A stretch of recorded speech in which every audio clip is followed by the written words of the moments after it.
don't care. Awesome. So I'm with Neil, and what I really appreciate is you're one of the few people who got the art behind me correct. People always can recognize like Mother Teresa. This is inverted. Here you go, Mother Teresa. And they're always like, who's the person in the middle? And you were like the first one that immediately goes Steve Jobs, and then obviously Muhammad Ali. I think so it's the brow. I think it's the Steve Jobs brow right there. It gives it away a little bit. Yeah, I think so too. And so give us the backstory. So you're originally from England. You're not faking the accent, I'm presuming. No, still got a little bit of an accent left. But yeah, I'm from England. Go ahead. I don't know if you met Ollie, right? My video guy for our live events, and it's really funny because he's also from England, and like every single time we would go out, people would think he's faking his accent as like a weird way to attract girls or something. He's got a really strong, like charming, like London accent. Yeah, his accent's way different from mine. Yeah, so I'm from the north of England, so it's slightly different. But I've been in the States for 13 years. Partly maybe why my accent's kind of a little bit, it's become a bit diluted. But yeah, I live in Florida now, but I lived in New York for 8 years and been in Florida for about 6. So yeah, 14 years. Because you had a business, like what got you to get into this? Like what was kind of the reasoning that you decided to like schedule a call with us a year ago? Sure, yeah. So I was running a paver sealing business, which is quite in demand in Florida. I don't think it's necessarily around the country, but it's big in Florida. So brick pavers in your backyard or driveway, pressure clean, add sand and seal them. It's a big business down here. And I'd only gotten into that business. I'd only been in that business for about 18 months, and it was going well, and it had quite good scalability. But the scalability in that business meant that I needed to buy more equipment, add more machinery, a lot of moving parts, a lot of human capital I needed to add to make it work. And then I think it was July of 2021, I got COVID, and I was okay, but I was bed bound for a few days. And in bed, I just decided to sort of research different ways of, I've always had an entrepreneurial mindset, like I've always worked for myself. I was a translator before I did the paver sealing. I translated for like 12 years. So I've always worked for myself. So I've always had an interest in making money by myself. And so I looked online and came across, I don't know how I came across your website, but thought to myself, that's a really good idea. At the time I was already very busy with a different business, and I thought I didn't really pursue it. But this time I thought, I was looking for something that wasn't physical, because the paver sealing business is good, but it's very physical. And I just turned 40, and I was like, I don't want to be starting a physical job, So right. I saw it, and not instantly, but very, very quickly, I was sold. And so I booked a call with you guys, and I was in. And you have 2 kids, 3 kids? I do. I have 2 kids. Yeah, I was probably outside. I have 2 kids, 2 girls. Yeah. They're 9 and 4. One's about to turn 5. So when you like jumped into the program, were you, because like everyone's a little different. Like some people, they're kind of like, they jump in and they just want to listen to the live coaching calls and kind of learn by just hearing for a little bit before they ever build a site. Other people just go head first and they just start like building sites like crazy and start actually diving into the program. There's no really right or wrong way, but like, what were you? Were you like, you got in and you immediately were there to make money? I was definitely option B. I was like, my approach is definitely, I'm not afraid to take action. I'll throw myself into things, even at the expense of sometimes, getting things right. Sometimes I'll just make mistakes, and I'm okay with that. I know that you guys kind of push a lot the idea of imperfect action trumps, perfect inaction, or what do you want to call it. So yeah, I was just like head into it, and I think probably like everybody, the first few sites you build take a little while. You kind of get into grips with Weebly or whatever the system you're using, and pictures and some backlinking, learning the ropes. But after it took a few months, but I was definitely more about diving in and just building and getting things. I mean, the concept itself is great, but I mean, it just makes sense and it's logical. If you cast in a net, if you're trying to do it with 3 sites, you're putting all those eggs in just 3 small sites. Whereas if you have 20 sites, only by logic alone, it just tells you you've got better chances of making money, having clients. Right. And that imperfect action is so important about what industry you're in, because like we're in the digital space. Like the worst thing you do in this space is you mess up a $50 a month website, right? Which you could cancel or fix. It's not like skydiving, right? Like I hate it when coaches give imperfect action as like a blanket advice. Like, no, there's a lot of things like, you know, my mom's a scientist. Like, you don't just go, oh, let's just accidentally mix a chemical that can explode the whole lab, right? Like, there's certain things that you have to be careful about. But thankfully, we're in the internet space where, I mean, I don't even know. And I've been doing this now for, I always say 7 years. It's really more like 8 or 9 years. But like there's nothing really you can do that's going to cause a big negative effect, right? Literally, the worst thing is a website doesn't go up on Google because you forgot, you know, to do some step. But that's really the worst as it gets. Or like, yeah. So, and I have a bunch of sites that I built that aren't really performing well just because I did them in the early days when I wasn't very good at due diligence or whatever it may be. And even I keep them live just because I built a bunch of backlinks with those sites and they serve that purpose. They're still valuable because, you know, with the group, I would share backlinks. So I've given out 100, let's say, from a bunch of sites, and I've received 100. So I keep them live, you know, for that reason. But they're not producing anything, but that's okay. That also kind of shows you the power of the Facebook group, right? Like what's really nice about the community is how easy it is. For those who obviously on the outside looking in, they're probably like confused at these words. Think of it as like referrals. You can help. Google wants to see a site that has some sort of notoriety or popularity online. We have, you know, obviously now over 600 plus, approaching 700 students. So you can use those students to get little shout outs on your website from other students. And that helps collectively all of our sites rank higher up the search. Huge value. Yeah. When you entered, were you like kind of explain the process of training? Because sometimes people think they're gonna like get into this and then like I'm just gonna disappear and go to Hawaii and like never be found again. And you recently, because we held a live event in Southern California, you recently actually crashed on my couch, quite literally. Yeah. So did you feel like jumping in the beginning? Like were you on a lot of like the early coaching calls? Did you feel like there was like the support you needed when you were stuck? Yeah. Oh, absolutely. I mean, and I can probably speak for many people in the group that have been in for a while when I say this. You know, in the early days, the support is huge from you all the coaching staff. And so, yeah, I was really backed and supported a lot by what you guys provided. I was on the coaching calls, but I think quite quickly, I like to sort of get my head down and do things just kind of by myself. And so once I'd kind of been through the tutorials and all the classes, I'd kind of got to the point where I was like, you know, the coaching calls for me personally became an extra time that I didn't necessarily feel I could give. So I would just knuckle down and get on with the work. But then the good thing about it is that the group is still there and the coaching calls still happen.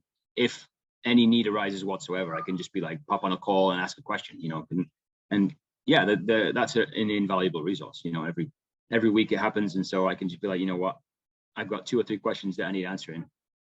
Yeah. And I can get answers, you know, it's great.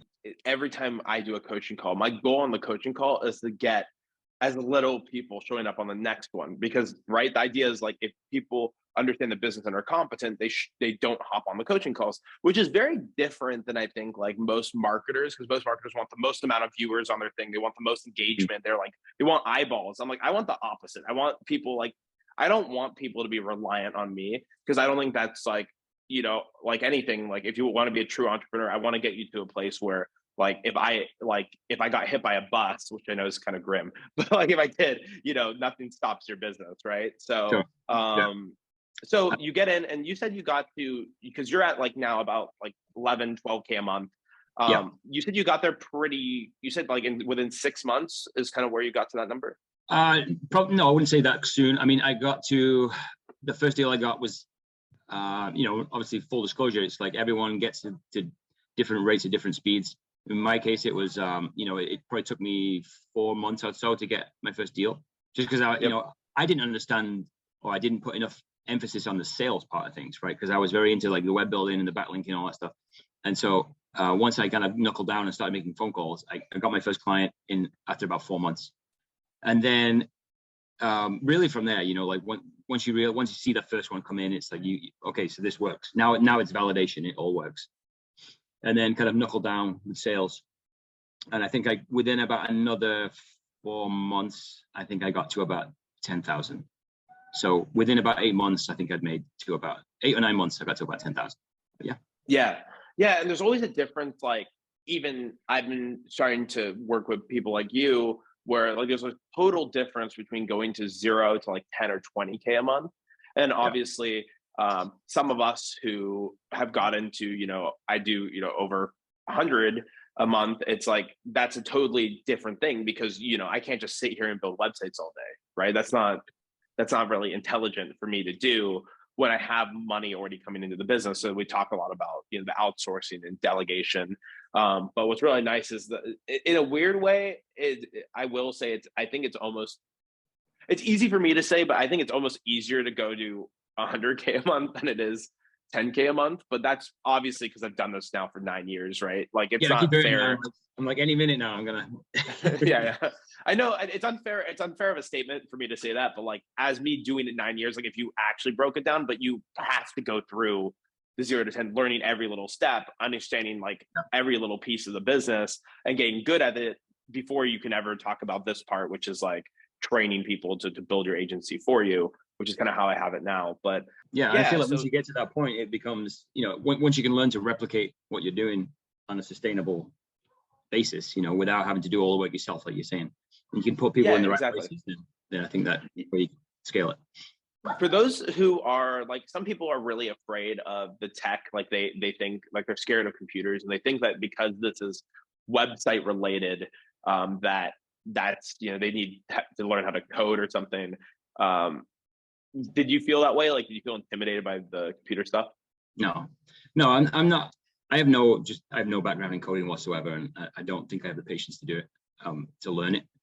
But I've never been kind of a technophobe. I've always been kind of like gung ho when it comes to like trying something new, or like, my kids ask me, like, I can't get this to work, and I'm just like, push buttons, just do, take action, right? Just push, and eventually it'll work. No, there's no part of it that's technically daunting at all. It's really, yeah, it's very user friendly. The whole process is very user friendly and it's well explained by you guys. So I don't think there's anything that's really difficult that would hold people up. This business, the very beginning, month 2, 3, is kind of slow because you're building assets that rank, and it could take a few months to get things up and running. But you see this all the time. There's like this period where it's kind of like this, and then it goes like that, and then you kind of go to a different level, and then you kind of are building the next set of sites, and then you go up like that. So it's more like a stair step. Is kind of how I describe the business. So the cool part is you sold your paver business, Yeah. right? Yeah, actually, I sold that to a friend of mine here, and I actually converted him into a Rank and Rank client. That's how I structured the deal. So I didn't have much in the way of assets in that company, besides the equipment. So he bought the equipment off me up front, and then I converted him into he pays me $400 a week for leads. 1,600 a month. That's so awesome. Yeah. And that was the deal was till the end of this year. Smart. We spoke about it. In that way, he's not feeling the pinch of having to outlay 20 grand or whatever it was, and I was basically still being remunerated over. I just basically broke down the payments over like 8 months, whatever. So I'm getting what I think I deserve for the company, and he's getting leads in exchange as well, right? But we spoke about it 2 days ago about continuing next year, and he's like, "Yeah, of course." I'm saying, "I'm like, why would I take on that extra work myself to try and generate my leads when what you're doing is already working?" So awesome. So yeah, I sold that to him, and he's a lead gen client now. Yeah, absolutely. Really cool. Really cool. Is this pretty much like your full-time gig now? Yeah, that's what I was gonna add to what you were saying before. I mean, it really helps that if you can put as much time into this, like, because going back to what you're talking about with patience, and it takes a little time to get things going. You need to put in as much time, as many hours as possible into it, really, for learning. Like you said, I mean, it's an education. It's not something that you can just pick up and in a month you're killing it. And I'd had a good year, I guess, with the pay ceiling, whatever. So my wife and I had like some savings, and so I just like threw everything into this, and I went full time. So that definitely enabled me to just learn more quickly, and then get to the point where I was actually making money as well.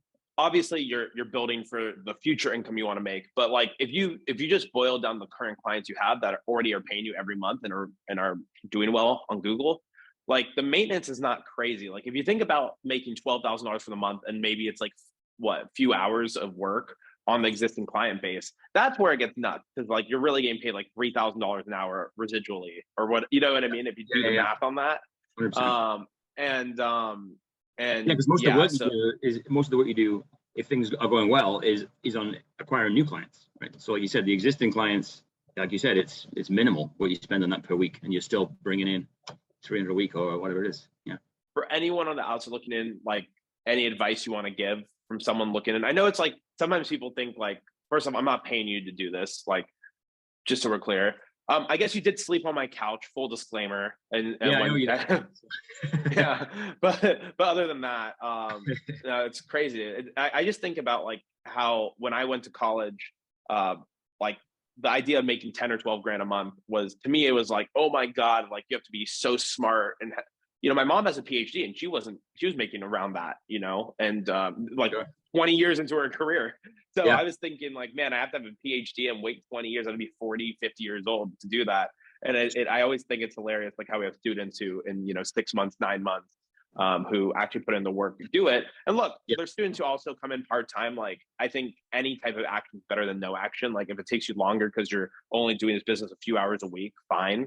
But it does boggle my mind, like the world we live in. Like there's so much leverage on the internet, if you know what to do. And what I love about the business is the win-win, right? That there's no like, it's not like for you to make 12 grand a month, your business owner had to lose 12 grand a month. In fact, your business owner had to make like 100 grand a month, right? To Yeah. justify The more that you make, spend the to more you. you'll make. Yeah, 100%. Yeah, absolutely. No, it's I mean, the other thing is I was going to add to that as well is that speaking of the digital space, in my case, once I've kind of, I guess, embraced it completely and gone full time, there's other doors that open as well. It's the best concept in my mind that there is, just because it's from a perspective of it's open to anybody. Like there's really no restriction on, what you don't really need any particular qualifications to get into it. There's no age restriction. There's no language. If you speak English, it's better. But I mean, you Sure. can still do it. You can do it in Spain, or in a different country in your own language. Fine, the concept still applies. But yeah, personally, in terms of advice, I mean, I guess I think I've already said it. Just spend as much time on it as you can and absorb as much as possible, and then just apply. Like learning the tutorials and learning everything that you guys are teaching is absolutely great, and it's essential. But then it comes down to you have to apply it, right? I guess what's the goal? So like, do you have like a goal right now? Like I really want to get to XYZ. So I had set a goal. Kind of, you could say it's kind of a lofty goal. By the end of this year, I want to make 25K a month. Nice. Like you're saying, from 10 to 20, I don't expect it to be as difficult as it was just to get to 10, because you're still learning and applying, right? So yeah, I mean, if I can get to 20, if I get to 20 by the end of the year, I would be delighted. Yeah. And by the way, that I actually think it's totally doable. I mean, there's to me, the key though is like you really gotta lean in, and like it's gonna be like, okay, let's actually grind from between now and the end of the year. But I went from like 7 grand a month to 30 grand a month in less than 3 months. For me, like I've been doing this now, like I said, 7 to 9 years, depending on how you look at it. Like sometimes I count it from when I was making over 200 grand a year, because that's like when to me it was like a serious business. Sometimes I count it from when I started, which would be 9 years. But I really look at this and go, like, the fact that it's still gone 9 years, I know it's going to go 9 more years, and that's what I love. It's like people think that like Google's going to disappear tomorrow, and I'm like, that's crazy. Like there's nothing even close as a competitor, and it's just going to be cool to see where all of us are a year from now, because like most of us are only a year in, like in the student group. So yeah, and just to kind of add on to that, like one of the things that just absolutely drives me on, if I need more motivation to do this, because I'm fully into it. It's the fact that I'm only, like you said, 15 months in, and I'm at about 11,000 a month. So what's going to happen 15 months from now? Like the next 15 months, right? So like, and it won't just be double the amount, because I've already done, like, the first 6-8 months has all been learning, right? But now once you get to that point where you're not having to necessarily learn the basics anymore, then it should just be like this, right? I mean, your curve, you can say you kind of went like this. And so I'm excited to see where I'm at a year from now. I don't have really any doubt that I'll be at 30,000 a month a year from now. I don't, and it's perfectly feasible, It's awesome. Cool. I think we'll wrap this up. But thank you so much, Neil, for taking the time to do this. And thanks for letting me stay in your appreciate it. caps. Yeah, absolutely. I need to, hey, next time I'm in Florida, I'm sleeping on your couch. Deal. All right. Right. Sounds good. All right, buddy.